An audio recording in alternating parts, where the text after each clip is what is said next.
আজকে রান্নাটা করতে গিয়ে ছোটবেলার কথা মনে পড়ে গেল। ছোটবেলায় টিউশন শেষে বাড়ি আসার সময় বাজারের দোকান থেকে কচুরি আর ঘুগনি কিনে খেতাম, আর সেই ঘুগনির যে কি স্বাদ, ওই স্বাদের ঘুগনি আমি আর কোথাও খাইনি। আর আজকের এই স্পেশাল দিনে ফুলকো ফুলকো নানপুরি আর সাথে ঘুগনি বানাবো, আর তার সাথে তো গুড়ের রসগোল্লা রয়েছে। আমি ঘুগনি বানানোর প্রস্তুতি করে নিচ্ছি। একটা আলু কেটে নিয়েছি আর একটা টমেটোর বোটার দিক দিয়ে কেটে বাদ দিয়ে দিয়েছি। মটরটাকে রাতেই ভিজিয়ে রেখেছিলাম, প্রেসার কুকারের ভিতরে দিয়ে আলুগুলো দিয়ে টমেটোটা দিয়ে দিচ্ছি গোটাটা, আর সামান্য লবণ দিয়ে একটু জল দিয়ে দুটো সিটি দিয়ে নেব। হাই ফ্লেমে একটা সিটি দিয়ে নেব আর গ্যাসের ফ্লেম লো করে আর একটা সিটি দিয়ে নেব। মটরটা সিদ্ধ হোক, এদিকে আমি নানপুরির জন্য ময়দাটা মেখে নিই। লবণ, কিছুটা চিনি, 1 চিমটি বেকিং সোডা, সামান্য একটু সাদা তেল আর কিছুটা টক দই দিয়ে আমি এবার এটাকে ভালোভাবে প্রথমে মিশিয়ে নেব, আর তারপর অল্প অল্প করে জল দিয়ে একটা ডো বানিয়ে নেব। তেলের পরিমাণ খুবই সামান্য দিতে হবে, না হলে আবার ভাজার সময় তেল টানবে। ওটা রেডি হয়ে গেলে উপর দিয়ে একটু সাদা তেল ভালোভাবে মাখিয়ে নেব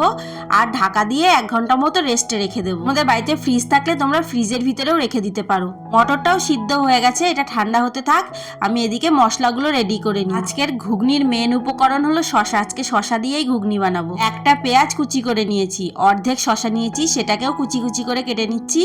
এরপরে কিছুটা রসুন, আদা কেটে নেব কিছুটা ধনেপাতা আর আদা রসুন আর জিরে একসঙ্গে একটা পেস্ট বানিয়ে নেব। এরকমভাবে ঘুগনি বানালে কোনোটাই কিন্তু স্কিপ করা যাবে না, বিশেষ করে শসাটা দিয়ে ঘুগনিটা বানালে দুর্দান্ত হবে খেতে। মটর, আলু, টমেটো সবকিছুই ভালোভাবে সিদ্ধ হয়ে গেছে। টমেটোর খোসাটাও আলাদা হয়ে গেছে, ওটা আমি ফেলে দিলাম আর সবকিছু একবার ভালোভাবে মিশিয়ে নিলাম। এতে তেল দিয়ে পেঁয়াজ কুচিটা আমি লাল লাল করে ভেজে নেব। পেঁয়াজ ভাজা হয়ে গেলে পরিমাণ মতো হলুদ, লঙ্কার গুঁড়ো, আগে থেকে বেটে রাখা আদা রসুন জিরের পেস্ট ভালোভাবে মিশিয়ে নেব। অল্প অল্প করে জল দিয়ে 3-4 মিনিট ধরে মশলাটাকে ভালোভাবে কষিয়ে নেব। মশলাটা তেল ছেড়ে দিলে সামান্য চিনি আর গরম মশলা গুঁড়ো ছড়িয়ে আবারও একটু নাড়াচাড়া করে নেব। পর দিয়ে দেবো সিদ্ধ করে রাখা মটরগুলো।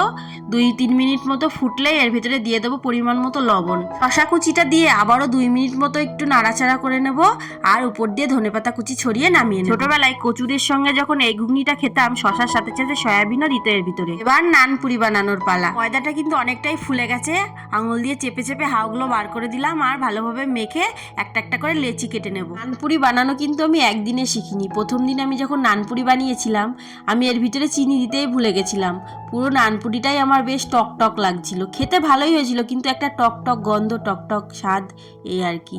কিন্তু আজকের নানপুরিটা একদম পারফেক্ট হয়েছে। আমার কর্তামশাই বেলে দিয়েছে আর আমি ভেজেছি। প্রথমেই বললাম আজকে একটা বিশেষ দিন, কিন্তু বিশেষ দিনটা কি সেটা কিন্তু বলিনি। আজ ছিল আমার হাজবেন্ডের জন্মদিন, আর তার জন্মদিন উপলক্ষেই সকালের মেনু নানপুরি, তার সঙ্গে স্পেশাল ঘুগনি আর গুড়ের রসগোল্লা। আজকের এই আয়োজন তোমাদের কাছে কেমন লাগলো কমেন্ট করে জানিও, কিন্তু রেসিপিগুলো অবশ্যই ট্রাই করো।